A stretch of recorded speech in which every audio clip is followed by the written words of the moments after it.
Recent గా కాలీవుడ్ లో ఒకే విషయంపై బాగా ట్రెండ్ అవుతుంది భయ్య. అదేంటంటే హీరో ధనుష్ గారు ప్రొడ్యూసర్ గా చేసిన ఒక ఫిల్మ్ లోని 3 సెకండ్ క్లిప్ యూజ్ చేసుకున్నందుకు నయనతార గారికి నోటీసులు పంపించి 10 కోట్ల నష్టపరిహారం అడిగి ఇల్లీగల్ గా కొన్ని నోటీసులు కూడా పంపించారని బాగా ట్రెండ్ అవుతుంది కదా. అయితే ఈ విషయానికి సంబంధించి నాకు తెలిసిన విధంగా ఒక 2 మినిట్స్ లో ఎక్స్ప్లెయిన్ చేస్తా. అయితే అంతకన్నా ముందు ఇంకా ఎవరైనా ఇట్స్ మూవీ కంటెంట్ ఛానల్ ని కొద్దిగా సబ్స్క్రైబ్ చేసుకోండి భయ్య. సరే, ఇక కంటెంట్ లోకి వెళ్తే రీసెంట్ గా కాలీవుడ్ లోని హీరోయిన్ నయనతారపై నెట్ఫ్లిక్స్ వాళ్ళు ఒక డాక్యుమెంటరీ తీస్తున్నారు. అయితే ఈ డాక్యుమెంటరీకి సంబంధించి ప్రతి ఫిల్మ్ లో కొన్ని క్లిప్స్ ని సేకరిస్తారు కదా. అయితే ఆ విధంగా హీరో ధనుష్ గారు ప్రొడ్యూసర్ గా చేసిన 2005 లో వచ్చిన నానమన్ రౌడీదాన్ మూవీలోని కొన్ని క్లిప్స్ కావాలని చెప్పేసి నయనతార గారు 2 ఇయర్స్ పాటు ధనుష్ గారు చుట్టూ తిరిగారంట.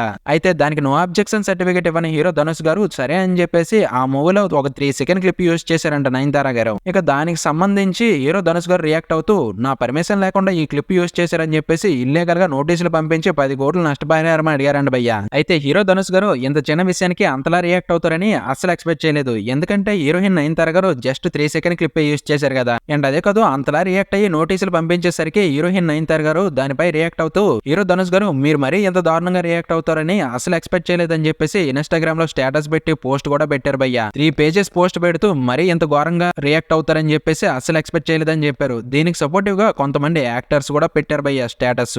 అండ్ అదే కాదు, నానమన్ రౌడీదాన్ మూవీ టైంలో ఫోన్లలో తీసుకునే క్లిప్స్ కూడాను నష్టపరిహారం అడుగుతున్నారని చెప్పేసి నయనతార గారు అన్నారు భయ్య. అండ్ అదే కాదు, మీరు ఎంత మాత్రాన ఈ మూవీకి ప్రొడ్యూసర్ అయినంత మాత్రాన మా జీవితాలని నియంత్రించలేరు అని చెప్పేసి కూడా అన్నారు. అయితే ఏది ఏమైనా ఈ నోటీసులకి పక్కా రిప్లై ఇస్తాము, కాకపోతే కొద్దిగా టైం పడుతుందని చెప్పేసి చెప్పారు భయ్య నయనతార గారు. ఈ మూవీ వచ్చి ఆల్మోస్ట్ 10 ఇయర్స్ అవుతుంది, అయినప్పటికీ మీరు ఇంకా మాపై విషం కక్కుతున్నారని చెప్పేసి కూడా అన్నారు. ఇక దీన్ని బట్టి చూసుకుంటే స్పెషల్ గా చెప్పక్కర్లేదు అనుకుంటా అక్కడ జరిగిన విషయం గురించి. అయితే ఎవరిది తప్పు ఎవరిది కరెక్ట్ అన్నది ఫుల్ గా చెప్పలేం, బట్ ఏదైనా క్లారిటీ వచ్చినంత వరకు మనకు కూడా క్లారిటీ ఉండదు అనుకోండి.